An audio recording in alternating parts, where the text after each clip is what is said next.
दोस्तों, अभिमन्यु जो कि मेहनत मजदूरी करके अपने परिवार का गुजर बसर किया करता है और सुबह सुबह मेहनत मजदूरी पर जाने से पहले एक दिन वह अपने घर के बाहर खड़ा हुआ था और तभी अचानक से उसकी नजर एक नई चमचमाती टैक्सी पर पड़ती है, जिस टैक्सी को मानो अभी अभी शोरूम से निकाला गया हो और वह धीरे धीरे अभिमन्यु की तरफ बढ़ रही थी। अब जैसे ही अभिमन्यु इस टैक्सी को देखता है तो बहुत कुछ उसके दिमाग में चलने लगता है। वह बहुत कुछ सोचता है क्योंकि पहले कभी वो भी टैक्सी चलाया करता था, लेकिन किसी कारण से अब उसे मजदूरी करनी पड़ रही है। धीरे धीरे वह टैक्सी अभिमन्यु के पास ही आकर रुक जाती है और उस टैक्सी में से एक लड़की निकलती है जिसका नाम होता है मानसी। अब मानसी जैसे टैक्सी से बाहर निकलती है तो अभिमन्यु एकदम से उसे पहचान जाता है और कहने लगता है कि बहन, तू यहां पर कैसे। इसके बाद मानसी कहने लगती कि भैया, आपके लिए तोहफा लेकर आई थी। कल मुझे पहली सैलरी मिली थी और पहली सैलरी में से मैंने आपके लिए टैक्सी खरीदी है। इस पर कुछ लोन भी है और उसको मैं मेहनत करके चुका दूंगी। ये लो, आज से आप टैक्सी चलाओगे ना कि कहीं मजदूरी करोगी। कौन थी ये लड़की? मानसी, जो मुस्लिम होने के बावजूद भी एक हिंदू लड़के से भाई कह रही थी, और किस वजह से इसने अपनी पहली सैलरी में से लोन पर लेकर इसे टैक्सी दी थी। पूरी सच्चाई के बारे में जानने के लिए वीडियो को अंत तक जरूर देखें। उत्तर प्रदेश के अंदर एक परिवार रहा करता है। परिवार के अंदर माँ है, उसका एक बेटा है और एक बेटी है। बड़ा बेटा है और छोटी बेटी है, और माँ मेहनत मजदूरी करके अपने बेटे का भरण पोषण कर रही है। बेटा पढ़ाई लिखाई में ज्यादा अच्छा नहीं है, लेकिन धीरे धीरे वो बड़ा हो जाता है और उसने अपनी माँ की कंडीशंस को देखा था कि किस तरह से माँ दूसरे के घरों में काम करके मेहनत करके उनको पाल पोस रही है। तो इसी वजह से वह भी अपनी जिंदगी में कुछ करना चाहता है ताकि उसकी माँ को थोड़ा सा आराम मिल सके और अब उसकी माँ को दूसरों के घरों में काम ना करना पड़े। जब अभिमन्यु 20 साल का हो जाता है तो उसके बाद अपनी माँ से कहने लगता है कि माँ, अब मैं तुम्हें काम नहीं करने दूंगा, मैं कुछ काम करूंगा और काम करके कुछ पैसे कमाऊंगा। अब जब माँ इस बात को सुनती है तो अपने बेटे की तरफ देखकर मुस्कुराने लगती है और कहती है कि बेटा, मेरे ख्याल से तू बड़ा तो हो गया है, लेकिन अभी इतना बड़ा नहीं हुआ जितना तू सोच रहा है। तो उसके बाद अभिमन्यु कहने लगता है कि नहीं माँ, इतना बड़ा तो नहीं हुआ हूं, लेकिन मैं कैसे भी करके तेरा रोज रोज का दूसरों के घरों में काम करना छुड़ाना चाहता हूं, और इसी वजह से अब मैं 20 साल का हो गया हूं तो मैं मुंबई में जाकर अपने दोस्तों के साथ काम करूंगा, क्योंकि वहां पर उसके गांव के कुछ साथ के लड़के थे जो वहां पर अच्छा पैसा कमा रहे थे। और वह अपनी मां से कहता है कि मां, मैं भी उनके साथ जाकर पैसा कमाऊंगा ताकि तुझे दूसरों के घरों में काम ना करना पड़े। इस बात को सुनकर मां बड़ी खुश होती है और कहती है कि ठीक है बेटा, अगर ऐसी बात है तो तू बेशक से चला जा और खूब मेहनत मजदूरी कर और तरक्की हासिल कर। इसके बाद जो अभिमन्यु होता है अपनी मां से आज्ञा लेता है, कुछ सामान अपने साथ लेता है और वहां से मुंबई के लिए निकल जाता है। मुंबई में अभिमन्यु के 4 दोस्त होते हैं जो वहीं पर रहकर ऑनेटो रिक्शा चला रहे थे, और उसके बाद वह अभिमन्यु को भी यही काम करने की सलाह देते हैं। अभिमन्यु वहीं से एक किराए का ओवेंटो लेता है और उसको चलाकर पैसे कमाने लगता है। धीरे धीरे समय बीतता और समय के साथ साथ अभिमन्यु को वहां पर काम करते हुए लगभग 4 साल हो गए थे, और 4 साल के अंदर उसने कुछ पैसे इकट्ठे कर लिए थे जिन पैसों से वह ऑटो खरीदना चाहता है। लेकिन उसके बाद उसके दोस्त कहने लगते हैं कि भाई, ऑटो खरीद कर क्या करेगा, इससे अच्छा तू टैक्सी ले ले, टैक्सी से अच्छा खासा पैसा कम जाता है। अभिमन्यु उनकी बात मानता है और बात मानकर एक टैक्सी खरीद लेता है। बीच में उसने अपने गांव में भी अपनी मां के पास पैसे भेजे थे, लेकिन मां ने कह दिया था कि बेटा, तू अच्छी तरह से सेटल हो जा और उसके बाद ही हमारे पास पैसे भेजना, क्योंकि वहां पर मां अपना और अपनी बेटी का गुजार आराम से कर रही है, कोई भी कैसी भी दिक्कत नहीं है। अभिमन्यु जब टैक्सी ले लेता है और टैक्सी चलाने के बाद उसे अच्छी खासी आमदनी होने लगती है, तो वो अपनी माँ और बहन को मुंबई ही बुला लेता है और कहता है कि माँ, अब तुम्हें यहीं पर रहना होगा, कोई भी कैसी भी दिक्कत नहीं है, सारा कुछ घर का खर्चा मैं अपने आप देख लूंगा, इसके बाद अभिमन्यु अपनी माँ और बहन को वहीं पर एक किराए के घर में रखने लगता है और सभी लोग वहीं पर समय व्यतीत करने लगते हैं। सब कुछ अच्छी तरह से चल रहा था, कोई भी कैसी भी दिक्कत नहीं थी। बेटा अच्छा खासा कमाया करता था, जिन पैसों से घर का गुजारा तो हो ही जाता था। साथ में वह अपनी बहन की शादी के लिए कुछ पैसे भी एकत्रित कर रहा था। अब तभी एक दिन अचानक से जब अभिमन्यु एक सवारी को रेलवे स्टेशन छोड़कर वापस आ रहा था, तो उसी दौरान एक चौराहे पर उसे कुछ लोगों की भीड़ इकट्ठा हुई दिखाई देती है। अब पहले तो अभिमन्यु सोचता है कि वैसे होगा कुछ भी नहीं है, लेकिन जैसे ही वो उस भीड़ को क्रॉस करके जाने ही वाला था, तो उसके बाद सोचने लगता है कि एक बार देख तो लूं, यहां पर क्या हुआ है। अब जैसे वह भीड़ को चीरते हुए अंदर की तरफ पहुंचता है, तो वहां पर वह देखता है कि एक लड़की रोड किनारे पड़ी हुई है और उसका एक्सीडेंट हुआ है, काफी बुरी हालत है और वो लोगों से मदद की गुहार लगा रही है, लेकिन लोग उसका फोन से वीडियो बना रहे हैं और कोई भी उसकी मदद करने के लिए तैयार नहीं है।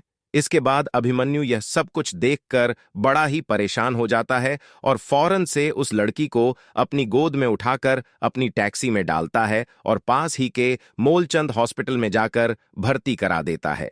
वहां पर जाने के दौरान वह लड़की बेहोश हो गई थी, लेकिन फिर भी वह उसे ले जाता है और वहां पर डॉक्टर साहब से उसका इलाज करने के लिए कहता है। अब डॉक्टर साहब जब लड़की की ऐसी हालत देखते हैं, तो वह उसे फौरन ब्लड का इंतजाम करने के लिए कहते हैं और अभिमन्यु जो होता है फौरन से उसके लिए ब्लड का इंतजाम कर देता है और डॉक्टर साहब को दे देता है। इसके बाद डॉक्टर साहब उसे आईसीयू में ले जाते हैं और वहां पर डॉक्टर साहब को पता चलता है कि चोट के कारण इनका ऑपरेशन करना होगा और ऑपरेशन में कम से कम 5 लाख रुपए खर्च होंगे। इसके बाद डॉक्टर साहब बाहर आते हैं और बाहर आने के बाद अभिमन्यु को बता देते हैं कि अगर इस लड़की की जान बचानी है तो आपको 5 लाख रुपए का इंतजाम करना होगा, वरना हम लोग इस लड़की की जान नहीं बचा सकते। अब यह बात सुनकर अभिमन्यु पूरी तरह से हैरान हो जाता है और कहने लगता है कि डॉक्टर साहब, उस लड़की के बारे में कुछ पता चला? क्या वो कुछ बता रही है या फिर वो होश में आई है? क्योंकि अभिमन्यु चाहता था कि इस लड़की के अगर घर वाले हो तो वही इन पैसों का इंतजाम कर देंगे, क्योंकि अभिमन्यु के पास इतने पैसे नहीं है। लेकिन डॉक्टर बताते हैं कि लड़की पूरी तरह से बेहोश है और इनका ऑपरेशन करना जरूरी है। आपको पैसों का इंतजाम जल्द से जल्द करना होगा। अब अभिमन्यु बड़ा ही हैरान है, परेशान है और वह सोच रहा है कि मैं इस लड़की के लिए पैसों का इंतजाम कहां से करूं। उसके बाद वो ऐसी परेशानी में अक्सर अपनी मां के पास फोन किया करता था, तो इस बार भी अपनी मां के पास फोन करता है और उससे पूछने लगता है कि मां, इस तरह से एक लड़की है, उसको मैं हॉस्पिटल लेकर आया था लेकिन वो अभी बेहोश है और उसके लिए मुझे 5 लाख रुपए की जरूरत है, तो मुझे क्या करना चाहिए? मेरे पास एक रास्ता तो है, लेकिन उस रास्ते पर चलने से पहले मैं आपकी अनुमति चाहता हूं। तो मां पूछने लगती है कि बेटा, क्या रास्ता है? तो वो कहने लगता है कि मां, अगर मैं अपनी टैक्सी को बेचूं तो इससे 4 से 5 लाख रुपए तो मिल ही जाएंगे और इस लड़की की जान बच जाएगी, लेकिन उसके बाद हमारे पास कोई रोजगार नहीं रहेगा, तो मुझे क्या करना चाहिए? अभिमन्यु की जो मां होती है वह बड़ी सुलझी हुई महिला थी, तो वह कहने लगती है कि बेटा, सबसे पहले ऐसे टाइम में किसी की जान बचाना जरूरी होता है। अगर तेरी टैक्सी को बेचकर तुझे पैसे मिल जाते हैं तो फौरन से टैक्सी को बेच दे और उस लड़की की जान बचा ले। इंसान की जान के आगे इस टैक्सी की कोई भी कीमत नहीं है और तुझे यही करना चाहिए। इसके बाद अभिमन्यु डॉक्टर साहब के पास जाता है और उनसे ऑपरेशन करने के लिए कहने लगता है। कहता है कि डॉक्टर साहब, मैं थोड़ी देर में अपनी टैक्सी बेचकर आ रहा हूं और इससे जो पैसे मिलेंगे उनसे इसका इलाज कर दीजिए, केवल आप इसकी जान बचा लीजिए। ऐसा कहकर अभिमन्यु वहां से जाता है और अपनी टैक्सी को बेचने के बाद उसे 5 लाख रुपए मिलते हैं और उन टैक्सी के पैसों को लाकर उनमें से 3,50,000 रुपए वो हॉस्पिटल में जमा करा देता है और कहता है कि ये लो पैसे आ गए हैं और इस लड़की की जान बचा लो।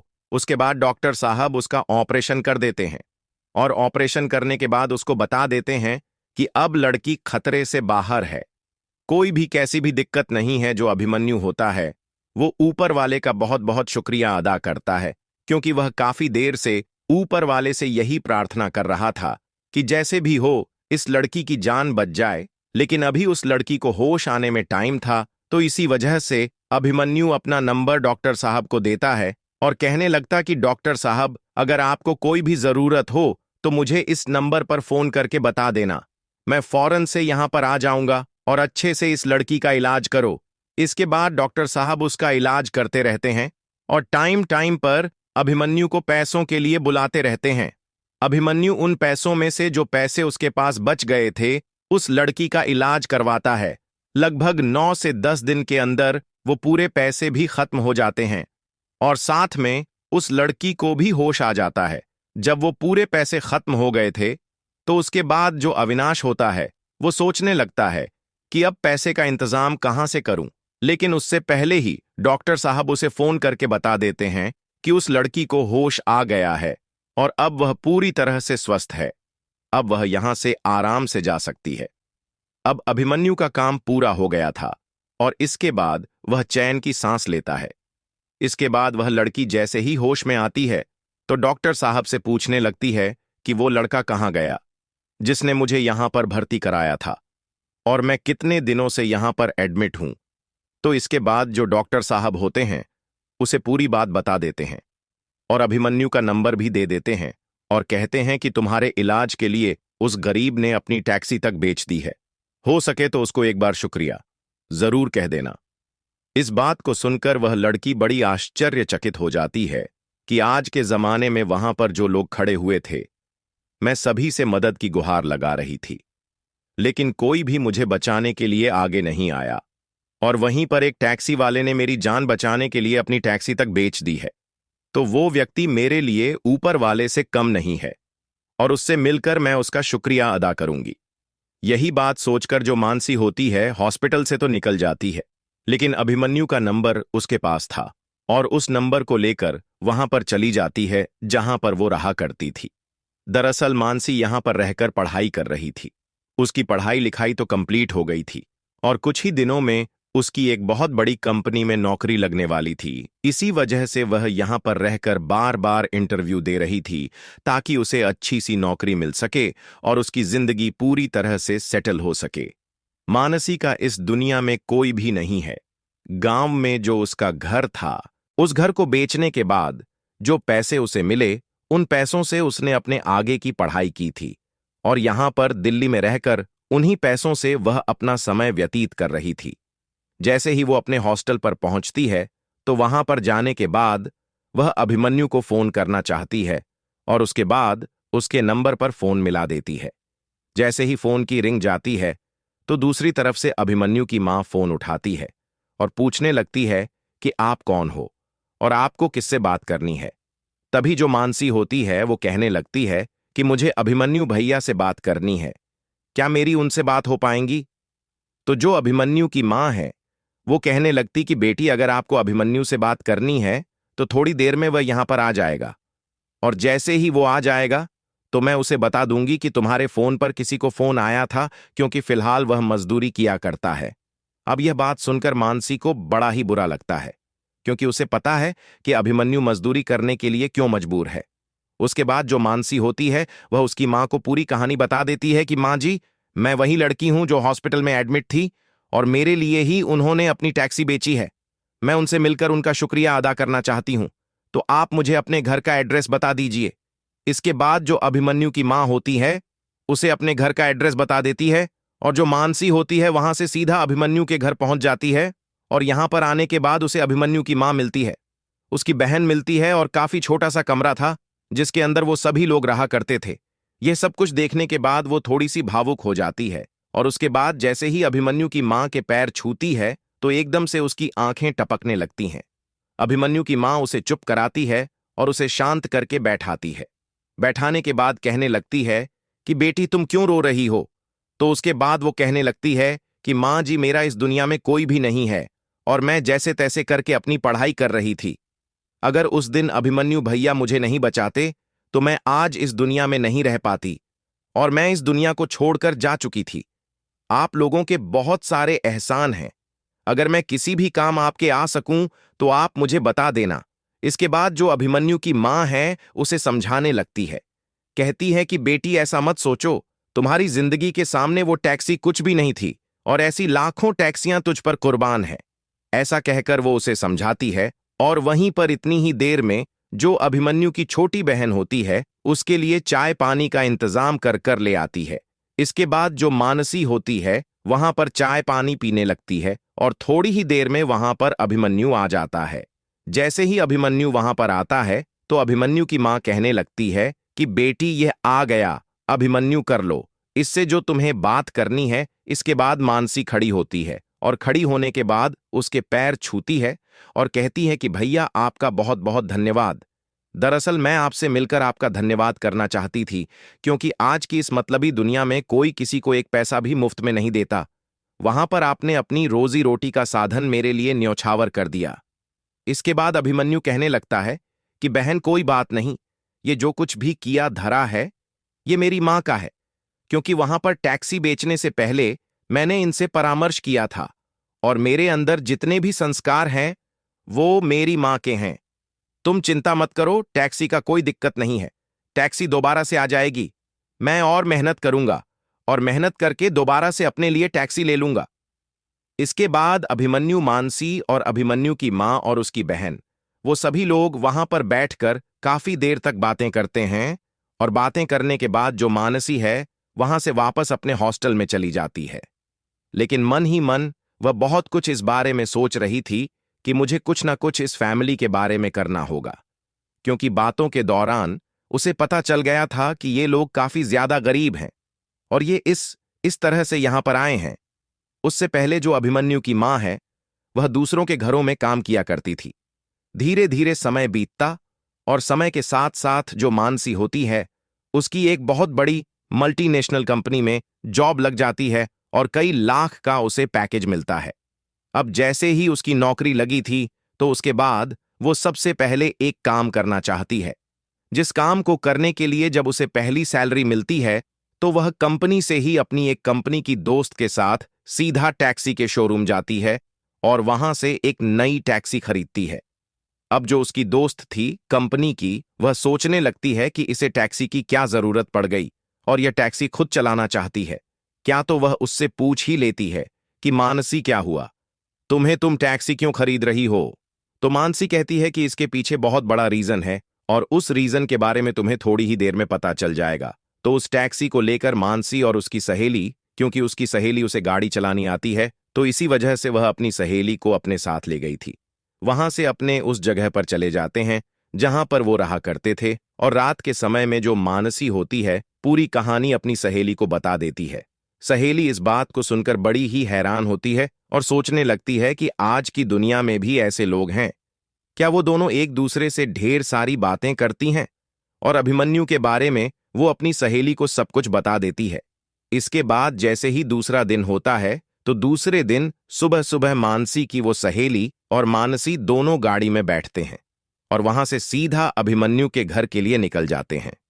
वो सुबह सुबह जल्दी निकलते हैं क्योंकि उन्हें पता था कि अभिमन्यु दिन के समय में मजदूरी किया करता है और सुबह सुबह वो अपने घर पर मिल जाएगा। अब जैसे उनकी टैक्सी उस गली में पहुंचती है तो अभिमन्यु, जो कि अपने घर के सामने खड़ा हुआ था, उसकी नजर उस टैक्सी पर पड़ती है और वह बहुत कुछ उस टैक्सी को देखकर सोचने लगता है। धीरे धीरे मानसी उस टैक्सी को लेकर वहीं पर पहुंच जाती है और जैसे वो टैक्सी से बाहर निकलती है तो अभिमन्यु उसे देखकर एकदम से हैरान हो जाता है और कहने लगता है कि बहन तू यहां पर क्या कर रही है? इसके बाद मानसी उस टैक्सी की चाबी अपने हाथ में लेती है और अपने भाई के हाथ में थमाते हुए कहती है कि भैया, कल मुझे पहली सैलरी मिली थी और मैंने अपनी पहली सैलरी में से तुम्हारे लिए टैक्सी खरीदी है नई, और इस टैक्सी को चलाकर अपने परिवार का गुजर बसर अच्छी तरह से करो।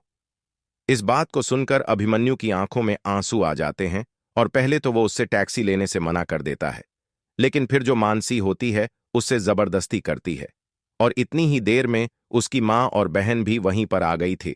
तो वो कहने लगती है कि मां जी देखो, भैया मेरा दिया गया गिफ्ट नहीं ले रहे हैं, मेरी वजह से ही तो इनकी टैक्सी गई थी, वरना ये टैक्सी चलाकर आराम से अपना गुजारा कर रहे थे। तो इन्हें क्या परेशानी है, ये इस टैक्सी को चलाएं और अपने घर का गुजर बसर करें। इसके बाद मां कहने लगती हैं कि बेटा कोई बात नहीं, जब तेरी बहन खुशी से दे रही है तो कोई भी दिक्कत नहीं है। वहीं पर मानसी की सहेली भी थी जिसका नाम वर्षा था और वर्षा जैसे अभिमन्यु को देखती है तो देखते ही बहुत कुछ अभिमन्यु के बारे में सोचने लगती है। अब अभिमन्यु की नजर भी वर्षा पर पड़ती है, लेकिन उसके बाद वह उन सभी को अपने घर के अंदर ले जाता है और वहां पर उनके लिए चाय पानी का इंतजाम कराता है। इसके बाद जो मानसी होती है अभिमन्यु और अभिमन्यु के परिवार को अपने साथ रहने के लिए कहने लगती है, क्योंकि जिस कंपनी में उसकी नौकरी लगी है वहां पर उसे एक बहुत बड़ा फ्लैट मिला है और वो वहीं पर उनको रखना चाहती है। कहती है कि माँ जी देखो, मेरा इस दुनिया में कोई भी नहीं है और जब से भैया ने मेरी जान बचाई है तो यह जान आपकी है और मैं आपके साथ ही अपने जीवन को व्यतीत करना चाहती हूं, इसीलिए आपको हमारे साथ रहना होगा। अब पहले पहले तो अभिमन्यु की मां मना करती है, लेकिन जब वो जबरदस्ती करती है तो उसके बाद अभिमन्यु और उसकी मां और उसकी बहन सभी लोग वहां से मानसी के पास सेटल हो जाते हैं। वो सभी लोग एक परिवार की तरह वहां पर रहने लगते हैं। लेकिन जब से वर्षा ने अभिमन्यु को देखा है और उसे पता चला है कि मानसी के पास ही अभिमन्यु रहा करता है, तो वह बार बार आया करती है और अभिमन्यु की तरफ घुर घुर कर देखा करती है। इसी तरह से जब कुछ दिन हो जाते हैं तो उसके बाद वह मानसी से इस बारे में बात करती है और कहती है कि यार मानसी, जो तेरा भाई अभिमन्यु है ना, मुझे बहुत पसंद है। उसकी मां से तू मेरे लिए बात करना, मैं उससे शादी करना चाहती हूं। इसके बाद जो मानसी होती है वो मां से बात करती है और मां जब ये बात सुनती है कि इतनी बड़ी कंपनी में लगी हुई लड़की मेरे लड़के से शादी करना चाहती है, तो पहले तो वो मना कर देती है। लेकिन उसके बाद जब वर्षा उन्हें बताती है कि मैं आपके बेटे से प्यार किया करती हूं और पहली नजर में मैं उससे प्यार कर बैठी थी, जब मैंने मानसी से अभिमन्यु के बारे में सुना तो उसी समय मुझे उससे प्यार हो गया था और जैसे पहली नजर उसको देखा तो मैं उससे प्यार कर बैठी। अब इसके बाद मां कहने लगती है कि बेटा, इस बारे में मैं कुछ नहीं कह सकती, इसके लिए तुम्हें अभिमन्यु से पूछना पड़ेगा। अब उसके बाद जैसे ही अभिमन्यु से वर्षा की मुलाकात होती है तो वर्षा अचानक से अपने प्यार का इजहार कर देती है और कहती है कि अभिमन्यु, जब से मैंने तुम्हें देखा है मैं बस तुम्हारे बारे में सोचा करती हूं और तुमसे शादी करना चाहती हूं। अब अभिमन्यु जब वर्षा को देखता है तो पहले तो वो भी मना करता है, लेकिन जब वर्षा उससे कह देती है कि नहीं अविनाश, मैं तुमसे प्यार करती हूं और तुम्ही से शादी करना चाहती हूं, तो इसके बाद अभिमन्यु भी मान जाता है और वर्षा और अभिमन्यु की शादी हो जाती है। वो लोग बड़े हंसी खुशी एक ही घर के अंदर रहा करते हैं और इसके बाद जो अभिमन्यु की मां होती है वो मानसी की शादी की चिंता करने लगती है और कुछ दिनों में वो लोग मानसी के लिए भी एक अच्छा सा लड़का ढूंढकर उसकी शादी करा देते हैं। शादी के अंदर जितने भी बारात में लोग आए हुए थे वह मानसी की फैमिली को देखकर बड़े ही हैरान थे, क्योंकि वह पूरे के पूरे हिंदू परिवार थे और यहां पर यह शादी मुस्लिम रीति रिवाज के हिसाब से हो रही थी। वो लोग जब इस बात के बारे में पता लगाते हैं तो उनको पता चलता है कि इस तरह से ये लोग एक परिवार बना और परिवार बनने के बाद अब ये लोग ही मिलकर इसकी शादी करा रहे हैं। तो वो लोग भी इस बात पर बड़ा ही आश्चर्य हो जाते हैं और कहते हैं कि इंसानियत आज भी जिंदा है। तो दोस्तों, ये थी आज की कहानी। आप लोगों को कहानी जैसी भी लगी हो कमेंट सेक्शन में बता देना। वीडियो अच्छी लगी हो तो वीडियो को लाइक और चैनल को सब्सक्राइब जरूर करें ताकि हमें थोड़ा सा हौसला मिले। आप लोगों के लिए ऐसे अच्छे अच्छे वीडियो बनाने के लिए इन कहानियों को सुनाने का उद्देश्य किसी को परेशान करना बिल्कुल भी नहीं है। यह कहानी आपको इसलिए सुनाई जाती है ताकि आप लोग इन कहानियों में से कुछ ना कुछ सीख सको और अपने जीवन में उस चीज को अप्लाई कर सको। मिलते हैं किसी नेक्स्ट वीडियो में नए टॉपिक के साथ। तब तक के लिए जय हिंद, जय भारत। आप सभी लोगों का बहुत बहुत धन्यवाद।